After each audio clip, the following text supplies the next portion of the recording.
કલાકારને વાતો થતી છે પોતાના બાપના નામમાંથી ધંધો કરે છે આવું કહે છે મને કે ધંધો હું મારા બાપના નામમાંથી કરું તમારા બાપના નામમાં ન કરતો. તમારા ડાયરામાં કહો છો કે તમે અમુક સમાજ કે સંસ્થાના પૈસા નથી લેતા ડાયરા માટે અને એવા પ્રોગ્રામો કર્યા ખરા તમે?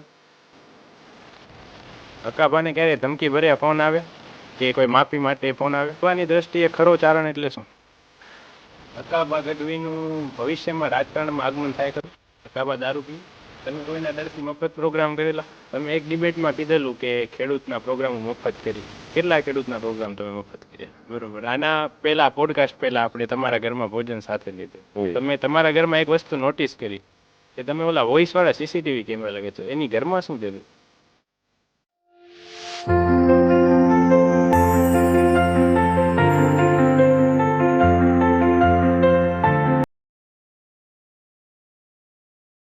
નમસ્કાર મિત્રો, મહાદેવ.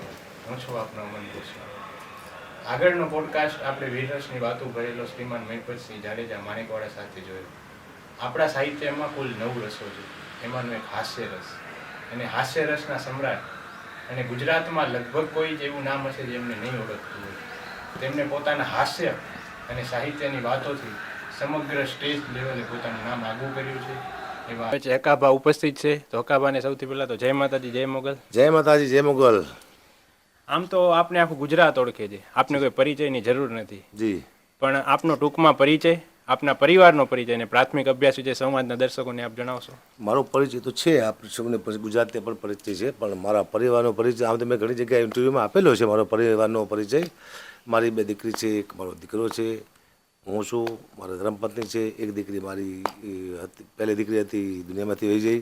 અત્યારે હાલમાં અમે 5 સભ્ય છીએ મારા પરિવાર સાથે. હું રહું છું સુરનગર જિલ્લાનું દુધરેજ ગામ. ત્યાં એક સાનિધ્ય કરીને વિલ્લા કરીને છે, જ્યાં આપણે અત્યારે બેઠા છીએ. અને બસ મારું પરિવાર સાથે હું રહું છું. 5 માણસનો પરિવાર છે. વાહ, સરસ. આપને આ ડાયરા ક્ષેત્રમાં રસ ક્યારે લાગ્યો? ડાયરા ક્ષેત્રમાં હું ચલાવતો હતો, ઘંટી ચલાવતા જ્યારે હું વાતો કરતો, બોલતો, લોકો હસતા હતા. કોઈ બેનો દીકરીઓ દરાવ આવે તો હસવા માંડતી. એટલે મને એમ થયું મારા ગળામાં કોઈ ટોન એવું લાગ્યું મને, એટલે મેં કીધું ટ્રાય કરવું હસાવાની લોકોને. ઘંટી ચલાવતા એક પ્રોગ્રામ મેં કર્યો રાણેસર બાવળાની બાજુમાં ગામ છે ગઢવીનો, મોગલવાનો પ્રોગ્રામ હતો. અને અહીંયા હું ગોવિંદ પાલિયા કરીને છે ગઢવીને મેં સંભળાવ્યું. મેં હું જોક્સ બોલું છું, એને મને 10 મિનિટ આપીને પોતાની, અને હું બેઠો અને મારા જોક્સ લોકોને મજા આવી. વાહ. તો અહીંયાથી શરૂઆત થઈ. પછી મને કોઈ પ્રોગ્રામ નથી કરવા આવ્યા. મને કે કેટલા પૈસા લો? એટલે મને વિચાર્યું યાર પૈસા કેટલા કહું? મેં કીધું કેટલા આપશો તમે? કે 500 રૂપિયા. તો મારો પગાર તો 50 રૂપિયા હતો. 500 આપ્યા એટલે હું ખુશ થઈ ગયો એમ. વાહ.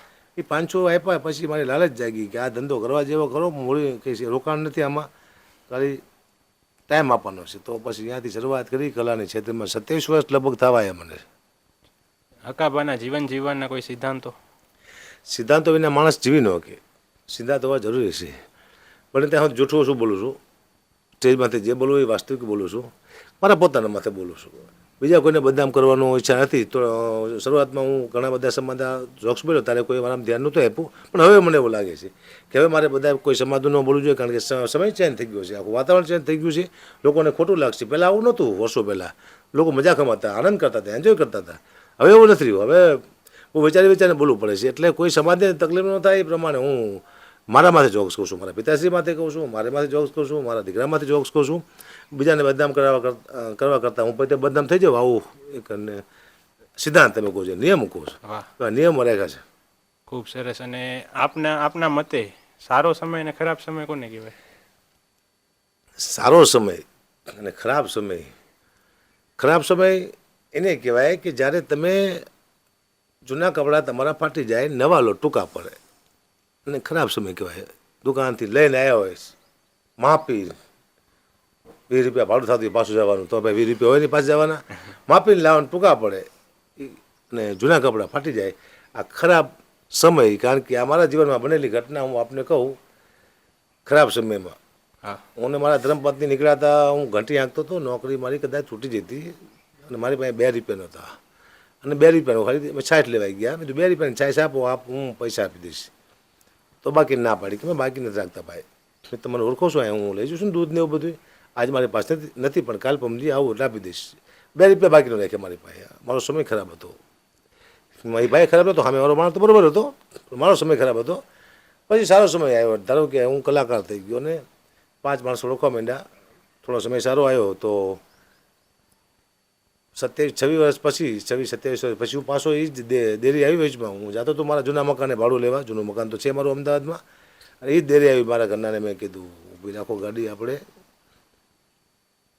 દૂધ લેતા જઈએ. એટલે ડ્રાઈવરે ગાડી ઊભી રાખી. મેં કીધું 200 રૂપિયાનું દૂધ આપો. એ જ દેરી હતી. અરે બાપુ તમારા પૈસા હોય કે કેમ શું લેવા શરમાવો છે એમ. ત્યારે એમ થયું કે એ જ દેરી છે. મારા ધર્મ પત્નીને મેં કીધું મેં જો એ જ દેરી છે આપણને 2 રૂપિયાની છાંયસી ના પડે હતી, આજ 200 રૂપિયા દૂધના નથી થતા લોકો એમ. તો સમય ચેન્જ થયો છે. આપણે તો બે એ જ છીએ. પહેલાં હકાભાઈ હતા, અત્યારે હકાભાઈ છે, ખાલી સમય ચેન્જ થયો છે. સારો સમય આવે ત્યારે બધા પોતાના થઈ જાય, પાણી આવવા મળે. ખરાબ સમય આવે એટલે નોખા માણસો તૂટવા મળે. આ વ્યાખ્યા છે. સમય સારો અને સમય ખરાબ. આપણે ખરેખર ખૂબ નબળા સમયથી અત્યારે સારા સમયનું બધું જોયું છે. ખરેખર ધન્ય છે. અને અત્યારે ગુજરાતમાં બધા કલાકારો લગભગ પીએ રાખે છે પ્રોગ્રામ બુક કરવા માટે. તો હકાભા પીએ કેમ નથી રાખતા? પીએ હું એટલે માટે રાખતો કારણ કે હું ખુદ પી હતો પહેલાં. પી એટલે નોકર. મારો એક બાજુ નોકર હોય. હું નોકરી કરીને થાકી ગયેલો માણસ છું, એટલે મારા નોકર નથી રાખવા.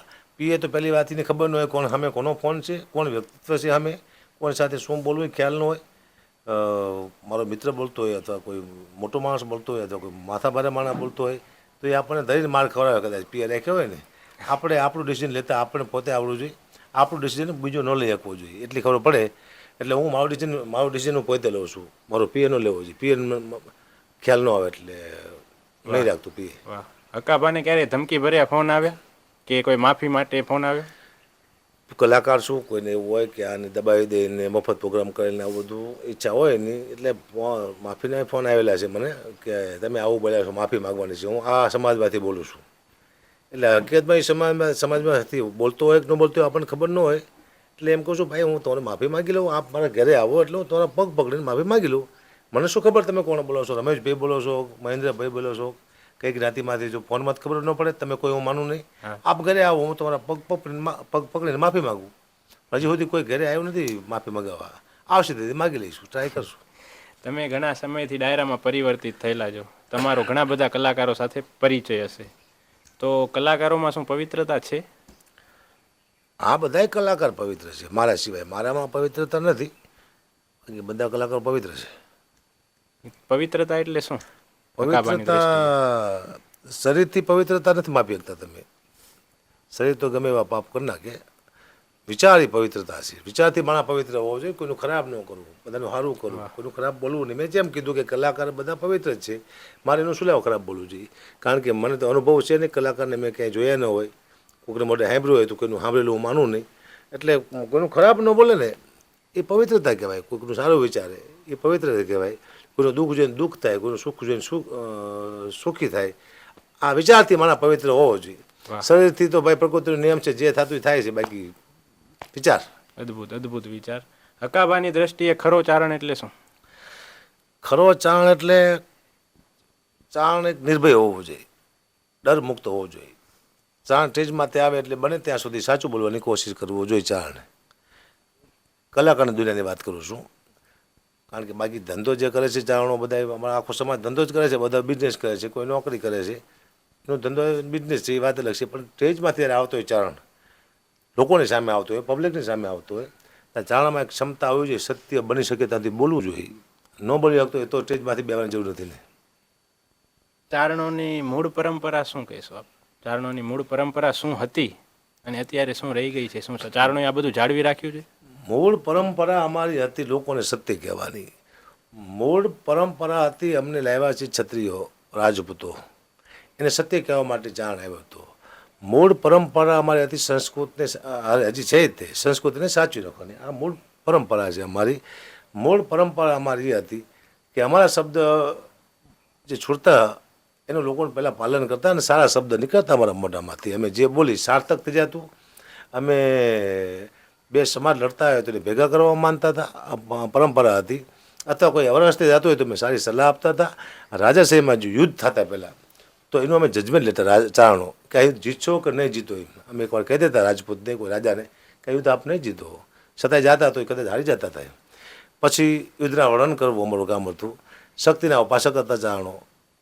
હજી ઘણા બધા ચારણો શક્તિના ઉપાસક છે. બધા શક્તિના ઉપાસક જ છે ચારણો. પણ ચારણની મૂળ પરંપરા છે સંસ્કૃતિને સાચવવી. વાહ.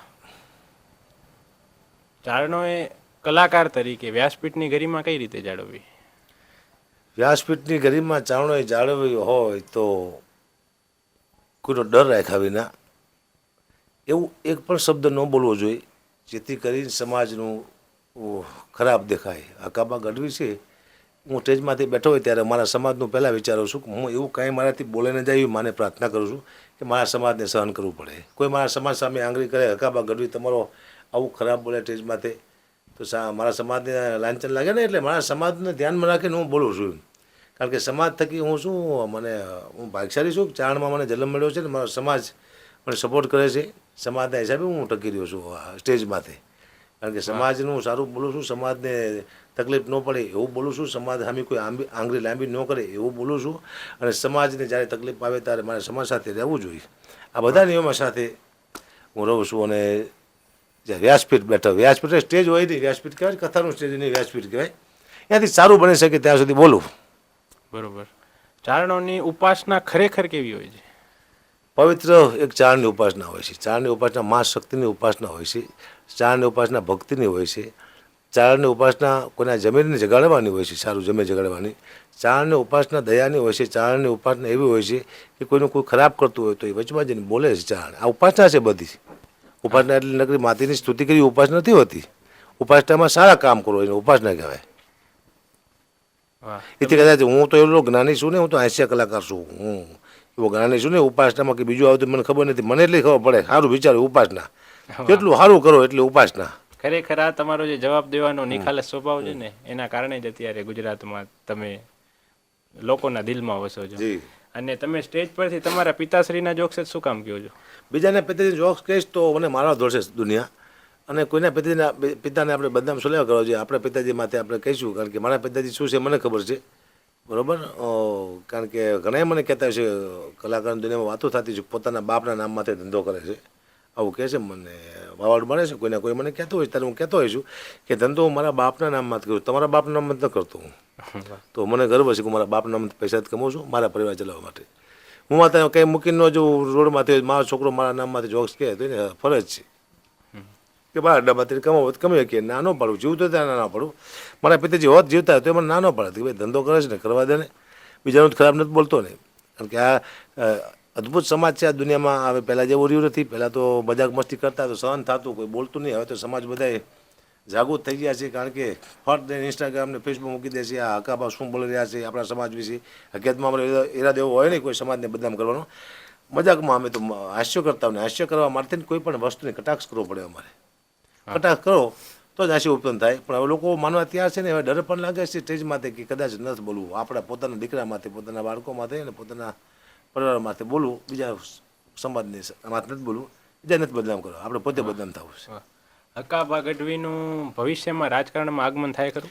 બિલકુલ આગમન ન થાય. હું તો મારા છોકરાને ના પાડતો છે તું ન જાતો. એ જાય તો વાત એની અલગ છે, કારણ કે હું કોઈ માથે ઓલું થવા ના માગતો. મારા દીકરો છે એની જિંદગીને જીવવાનો હક છે, એની ઈચ્છા પણ એમ જીવી શકે.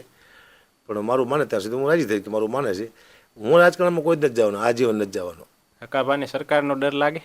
ડર કોઈ નથી લાગતો મને. મને ડરમાં એવું છે કે સરકાર છે ને એ આપણને પ્રોગ્રામમાં બોલાવે, જવું પડે. સરકાર રાજા છે, રાજા સામે કોઈ પડાય નહીં. સરકાર કોઈ પણ નહીં હોય, એ કોંગ્રેસની હોય કે આપની હોય કે બીજેપીની હોય, કોઈ પણ સરકાર હોય. હતી સરકાર કોંગ્રેસની ત્યારે કોંગ્રેસની વાતો કરતા હતા, કોંગ્રેસના આખા ચોપડા લખેલા છે. ભાજપની આવી છે સરકાર, તો ભાજપ બોલાવે તો ભાજપની વાતો કરવાની. આમાં શું મોટી વાત છે? સરકાર સામે ન પડે, સરકાર છે ક્યારે જવું પડે, વાત પૂરી થઈ ગઈ. અને એક ઇન્ટરવ્યૂમાં તમારો ભાજપનો ખેસ પહેરેલો ફોટો જોયો હતો, અને તમે શું કોઈ પાર્ટીમાંથી છો અને ખાલી ભાજપના જ પ્રોગ્રામ શું કામ કરો છો? ખેસ તો મેં કોંગ્રેસનો એકવાર પહેર્યો હતો. ખેસ તો મેં આપનો પહેર્યો હતો, ટોપી આવે ને આપની, એ મેં પહેરેલી છે. આપના પ્રોગ્રામમાં ગયો હતો હું, મને એકવાર બોલાવ્યો, એક બે વાર બોલાવ્યો છે. એક તો વઢવાણમાં પ્રોગ્રામ કર્યો હતો. પછી એને સામે ભાજપનો ત્યાં હું કર્યા વઢવાણમાં. તે બહાદુરસિંહ હતા મારા મિત્ર, એમનો પ્રોગ્રામ હતો ભાજપનો, તો એનો મેં કર્યો હતો. પછી મેં કોંગ્રેસનો કર્યો હતો વિમલ ચુડાસમા, લગભગ સોમનાથ બાજુ આવ્યું કંઈક, એ બાજુ છે મને યાદ નથી. એ બાજુ સોમનાથ બાજુ ગયો હતો પ્રોગ્રામ કરવા. વિમલ ચુડાસમા છે ધારાસભ્ય, જીતી ગયા હતા, હું ગયો હતો ને ત્યારે.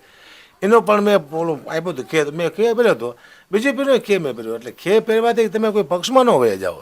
હું તો પૂજા કરવા જાઉં છું, મહેન્દ્રગીરી બાપુ છે હવન કરતા હોય ત્યારે હું ભગવો પહેરું છું, તું સાધુ થઈ જવું હોય? સાધુ ભગવા પહેરવાથી સાધુ ન થઈ જવાય, અને કાળા કપડાં પહેરવાથી શેતાન ન થઈ જવાય, સફેદ કપડાં પહેરવાથી સારા ન થઈ જવાય. આ સમજો ને? હા.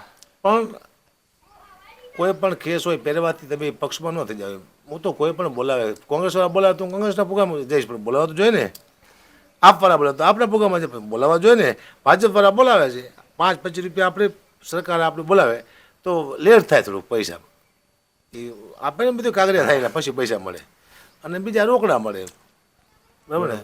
પણ બોલાવે જઈએ આપણે, ભાજપ બોલાવે જઈએ છીએ સરકારને સામે, તો આપણે સરકારનું કહેવું તો કરવું પડે ને ભાઈ, કોઈ પણ સરકાર હોય એનું કીધું કરવું પડે આપણે. તમે તમારા ડાયરામાં કહો છો કે તમે અમુક સમાજ કે સંસ્થાના પૈસા નથી લેતા ડાયરા માટે, અને એવા પ્રોગ્રામો કર્યા ખરા તમે? મેં ઘણા બધા પ્રોગ્રામ કર્યા છે, વાલ્મીકી સમાજના પ્રોગ્રામ કર્યા, અમે પૈસા લીધા નથી, પણ સમાજના પ્રોગ્રામ કરું છું. ખાલી એક વાલ્મીકીનું ઘર હોય ને મને બોલાવે કે મારે આ પ્રોગ્રામ છે, કે મારા ઓફ થઈ ગયા છે, કે અમારા લગ્ન છે, તો એમ હું ન નીકળી જઉં ભાઈ. સમાજનો પ્રોગ્રામ એને આખા સમાજનો પ્રોગ્રામ હોય, આખા સમાજનો પૈસા ભેગા થતા હોય તો હું જોઉં. તારીખ ખાલી હોય તો હું જોઉં.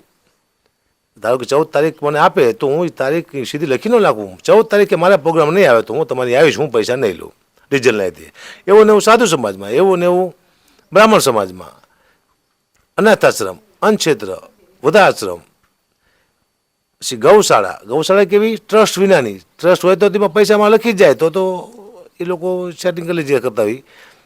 ટ્રસ્ટ ન હોવું જોઈએ, બરોબર. સેવાભાવી હોવું જોઈએ. હકાબા, આપને એક પ્રશ્ન પૂછું, ચારણ એટલે શું?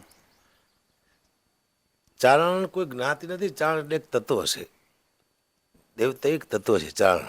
ચારણ માથે હરેક સમાજને ભરોસો છે કે ચારણ કંઈક સ્ટેજ માથે આવશે તો નવું આપશે, ચારણ પાસે બેસવા જઈશું તો કંઈક નવું મળશે, ચારણ સારી વાતો કરશે, ચારણ સારા વિચાર આપશે. ચારણ તત્વ છે, ચારણ જ્ઞાતિ નથી. વાહ, ખૂબ સરસ. અને લોક સાહિત્ય, સાહિત્ય અને ચારણી સાહિત્યમાં શું ફરક છે? લોક સાહિત્ય એટલે લોકોમાંથી લીધેલી વસ્તુ લોકોને પાછી આપવાની, લોકોના હૃદયમાં ઉતરી જાય એવી વાતો કરી, આખી જેમ અમારા ભીખુદાનભાઈ ગઢવી કરતા, લાખણસિંહભાઈ ગઢવી કરતા, એને કહેવાય લોક સાહિત્ય. આખી વાર્તા માણસ સાંભળવા માટે મુક્ત થઈ જાય કે આના પછી શું આવશે. સસ્પેન્સ વાર્તા આવડતી, સસ્પેન્સ, એક વાતમાં બીજી વાત, બીજી વાતમાં ત્રીજી વાત, અને એનામાં પહેલી વાત હોય એ છેલ્લે ભેગી થઈ જાય અને લોકોના હૃદયમાં ઉતરી જાય, જેથી લોકોના જીવનમાં પરિવર્તન આવે. એને કહેવાય લોક સાહિત્ય. અને ચારણી સાહિત્ય એને કહેવાય કે જે પોતે પ્રગટ કરે. ચાલો કે કવિ કાગ બાપુ, કવિ દાદ બાપુ, રાજોબા ગઢવી, અરે લોક સાહિત્યકાર કહેવાય. પોતાના અંદરથી આવેલું, પોતાને બનાવેલી વસ્તુ, પોતે પ્રગટ કરેલી વસ્તુ દુનિયામાં રજૂ કરે, એનામાંથી પાછા બીજા કોઈક બોલે, એ લોક સાહિત્ય કહેવાય. પણ પોતે પ્રગટ કરે એને કહેવાય સાહિત્ય. ચારણી સાહિત્ય એટલે ચારણી અલગ ભાષા છે, ડીંગળ પીંગળ ભાષા, એ જે કોઈ ન આવડતી ચારણો સિવાય. કોઈક હશે એવા, પણ બહુ વાર લાગી જાય, કારણ કે એને મારે તો જીભ અવળી થઈ જાય. હજી મને ખુદને જ ફાવતી મારી ચારણી સાહિત્યની ભાષા, તો બીજાને ક્યાં છપ્પા ખરા ફાવે બધાને. છપ્પા ખરા કોઈ ચારણી ભાષા નથી. છપ્પા ખરા તો એકડે જેવી વસ્તુ ગમે પાકા કરી લે, બધાને ઘરે ઘરે આવડે છપ્પા કરે. અમારી જે ચારણી સાહિત્ય ડીંગળ પીંગળ ભાષા છે એને બધે ભણવું પડે, એ સ્કૂલો છે, ભણવા જવું પડે ડીંગળ પીંગળ ભાષા. હવે તો ઓછું છે, કંઈ ઓછું સાંભળવા મળે તમને. એટલે આ લોક સાહિત્ય, ચારણી સાહિત્ય અને સાહિત્ય અલગ અલગ વસ્તુ છે.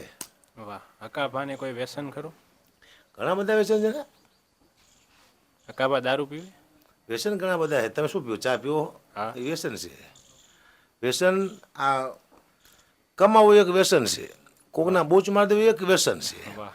હાથ ધોઈને કોકની વાહે પડી જાય વ્યસન છે. આ બધા હું વાત કરું છું. તમે આ રોજ પોડકાસ્ટ કરશો ને પછી તમે વ્યસન થઈ જાય છે, તમે ઘરે ન બેહો, પોડકાસ્ટ કરવા જ પડે. આ કલા છે, એક વ્યસન છે. કોકના બોચ મારી દેવું વ્યસન છે, કલા વ્યસન છે, કોકની વાહે હાથ ધોઈને પડી જાવ વ્યસન છે, કોકને વારંવાર કોકને માફી માંગે વ્યસન થઈ ગયું, મજા જ ન આવે. કોકનું ખરાબ બોલી રાખવું આખો દિવસ એ વ્યસન છે, ઘાયલું બોલ કરવી આખો દિવસ એ વ્યસન છે. ઘણી જાતના વ્યસન છે. દાવો તો નાની એવી વસ્તુ છે, એથી ખતરનાક વ્યસનો છે. કોકના મૂળ કાઢી નાખવા વ્યસન છે ને. વ્યસન તો જીવનમાં હોય. જાઓ. તમે એક ડિબેટમાં કીધેલું કે ખેડૂતના પ્રોગ્રામો મફત કરીશ. કેટલા ખેડૂતના પ્રોગ્રામ તમે મફત કર્યા? એક કંઈ પ્રોગ્રામ નથી કર્યો. વચમાં શરૂઆતમાં એક કલાકાર થયા ત્યારે મેં પ્રોગ્રામ કર્યો હતો, એક પ્રોગ્રામ હળવદ બાજુ. પછી આ લોકો બોલાવે તો હું પ્રોગ્રામ કરું, પણ શું વાત કરો, કેવું જ કરું પ્રોગ્રામ. મેં તો હમણાં કીધું હતું ભાઈ 15 દી પછી કે તમને અમે બોલાવશું, તમને ડબલ પૈસા આપશું. ડબલ નતો, ખાલી અમે મફતમાં પ્રોગ્રામ કરશું, પણ તમે બોલાવો તો ખરા.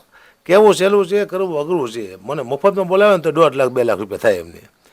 સ્ટેજ બનાવવું પડે, એને સાઉન્ડ લાવવું પડે, એને વગાડવા લાવવા પડે, એને ચા પાણી ને આ બધું કરે એટલે મરી જવાય. એમાં કેવું સહેલું છે, કોઈ બોલાવતું નથી. અને ખેડૂતની હું દિશા જાણું. ખેડૂત બહુ દુઃખી છે ત્યારે, ખેડૂત બહુ તકલીફમાં છે. ખેડૂત કેટલાય મેર્યા હતા સુધીમાં. ખેડૂત માટે કોઈ જીવ મેર્યો દાખલો નથી. કોઈ ખેડૂત માટે મેળવું જ નથી થતું. ખેડૂત જ મેરા બિચારા મહેનત કરે છે. એક લગભગ ખેડૂતમાં દેવાનું છે. કોઈ ખેતીમાંથી લાખો રૂપિયા કમી જેવું મેં જોયું નથી. ખેડૂત તકલીફમાં છે, મજૂરોમાં છે. ચૂંટણી આવે ત્યારે ખેડૂત કરી મત લઈને નીકળી જાય છે. ખેડૂત બેઠો હોય લાંબો હું કરી કશું છે નહીં. આમ વાતો થાય ખેડૂત માટે મરવું છે, કોઈ હજુ સુધી ખેડૂત માટે મરવું છે નહીં. આ પ્રોગ્રામ બંધ કરવું છે દિવસે, તેથી આપણે ટ્રાય કરી છે કે હવે ખેડૂત માટે લડશું, આપણે ખેડૂત માટે પ્રોગ્રામ કરશું, કંઈક ઉપયોગ થાય એવું કરશું ખેડૂતને, એવું ઈચ્છા કરી આપણે. તમે કોઈના ડરથી મફત પ્રોગ્રામ કરેલા? મફત નથી કર્યા, અમે પ્રેમથી કર્યા, ડરથી નથી કર્યા. મારે શું ડરવું જોઈએ? એમ જાય કોઈ લોહી ખાતું ડરું. હું મારી મહેનતથી કહું છું, મારા પોતાના ઉજાગરા કરું છું, પ્રેમથી જવું. ડરથી જવાય કોઈ દી કોઈને તો મરી જવાય. તો કાલે મારા ઘરમાં જ કુકાડી મૂકે. શું વાત કરું છે? હો, તમે હજી સુધી ક્યારે માફી કેમ નથી માંગી? મગાવે તો માગું ને. હું કીધું ને વાંચીને બેઠો છું કે મગાવો માફી. માફી માંગવી તો બહુ મોટી વાત કહેવાય. મગાવી નાની વાત છે. કોઈ પણ માફી મગાવી દે મોટી વાત. માફી માગવી નહીં, હું ક્ષમા માગી લઈશ, જેમાંથી રાજી થાય મારા.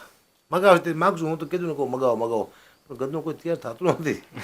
એ તૈયાર થાય છે તેથી આપણે લાંબા થઈ જઈશું. પગ પકડીને માફી માગશું બધા સમાજની વારા ફરતી. આપણે કાંઈ ટાઈમ જ છે. અને પ્રોગ્રામ પૂરા થયા પછી આપણે આખો પ્રોગ્રામ રાખવો છે માફીનો 1 મહિના સુધી. જેને મગાવી 1 મહિના સુધી બધા માફી મગાવી લો. મારે પછી પ્રોગ્રામ બંધ કરવાના છે, તો ફટાફટ વિડીયો મૂકી દઈશું ને બધાને પગ પકડીને માફી માગશું. બધા સમાજની ઈચ્છા હોય બધાને માગશું, વચમાં માગશું કે છે. તો આપણે તૈયાર જ છીએ માફી માંગવા, પણ મગાવવા જ જોઈએ ને. મારા દીકરા કોઈ મગાવતા ને જે હોય જાઓ. ભારત વર્ષના સાધુ સંત વિશે આપ શું કહેશો? સાધુ સંતો ભારત વર્ષે સાધુ તો હું કોઈ જોયા નથી, પણ આ ગુજરાતના સાધુ વિશે કહું કે ભાઈ ધર્મને સાચવીને બેઠા છે, સાચવે બસ. મને પ્રાર્થના કરું છું. અને તમારા અંગત જીવનના ક્યારે ખરાબ રેકોર્ડિંગ કે કોઈ વિડીયો વાયરલ થયા નથી, તો આપ શું માનો છો કે આ શું છે? હું ઘણું ખરાબ બોલ્યો છું. મારા વિદ્યા છે યાર, પણ માતાની કૃપા છે, કોઈ મૂકતું છે નહીં. પણ આવે તેથી પછી જોઈશું, આનંદ કરશું, મોજ કરશું. વિડીયો આવશે અને રેકોર્ડિંગ આવે તો જોઈશું આપણે. તે હજી આવ્યા નથી. હશે તો ખરા મારા, પણ માતાની કૃપા છે ને સારા માણસો પાસે હશે જ નહીં મૂકते એવું છે. આવશે ત્યારે આનંદ કરશું, જોઈશું બધા વિડીયો આવશે. તમે કે સારા માણસ હઈશું નહીં કે અમારું કે હશે ખરું ને કે આનંદ કરશું. આવશે ત્યારે જય હો. બરોબર. આના પહેલા પોડકાસ્ટ પહેલા આપણે તમારા ઘરમાં ભોજન સાથે લીધું. તમે તમારા ઘરમાં એક વસ્તુ નોટિસ કરી કે તમે ઓલા વોઇસ વાળા સીસીટીવી કેમેરા લાગે તો એની ઘરમાં શું જરૂર? હું અમદાવાદ હોય, મારા ઘરમાં મારી કંઈ ખરાબ તો કોઈને બોલતું, મારે જવું પડે ને. આટલું બધું કમાવું છું, એટલી મહેનત કરું છું, એટલે ઉજાગર કરું છું. મારા ઘરના અને મારા છોકરાને મારું ખરાબ બોલતા હોય તો આપણે પછી પૂરું કરી કમાવાનું કે ભાઈ તમારા માટે કમાવાનું કોઈ જરૂર છે નહીં. હું આટલી મહેનત કરું, તમે જો મને માહિતી ગાયું દેતા ને, એટલે કેમેરા રાખવા પડે. આપણે ઘરે કોઈક આવે છે, આપણી વિશે શું બોલે છે, શું વાતચીત થાય છે, કોઈ ચોર આવતા હોય, કોઈ રેકી કરવા આવતા હોય, તો આ બધું મને દેખાડવું જોઈએ રાતે. હું આખી રાત જાગતો હોય, જોતો જ હોય કેમેરામાં. બરોબર. ફટ ફોન થાય એટલે અહીંયા ફટ માણસો આવી જાય ને વાર્તા પૂરી થાય. ઘરનો અવાજ સાંભળે આપણને કે શું અંદર કરે છે, શું આપણી વાતું શું કરે છે. મુદ્દો વાતુંનો છે આ દુનિયામાં. વિશ્વાસ કોનો કરો? ઉગાવીને આપણી ખરાબ વાતું કરી જાય તો આપણા ઘરમાં આપણે કેવા થાય કે માનતા નહીં. જય હો. જય હો. આપણે પોડકાસ્ટના અંત તરફ જઈએ અને એક તમને છેલ્લો પ્રશ્ન પૂછું. અંત આવી ગયો? અંત આવી ગયો. 2030 પછી હકાબા ડાયરા મૂકવાના છે, આ વસ્તુ સાચી છે? બિલકુલ મૂકી દેવાનું. તો પછી તમે 2030 પછી શું કરશો? પછી લોકો ડાયરા નહીં કરતા એ હું જોઈશ. એક જ ડાયરા બંધ થવાના ને પછી હું બધા કલાકાર હું જોઈને બેસીશ. કેવા દુઃખી થાય બધા મારે હારો હાર. કલાકાર છે ને કોઈ દી પાવડો ન લે કે, સમજો ને? હા. એ ખાડું ન ખોદી શકે.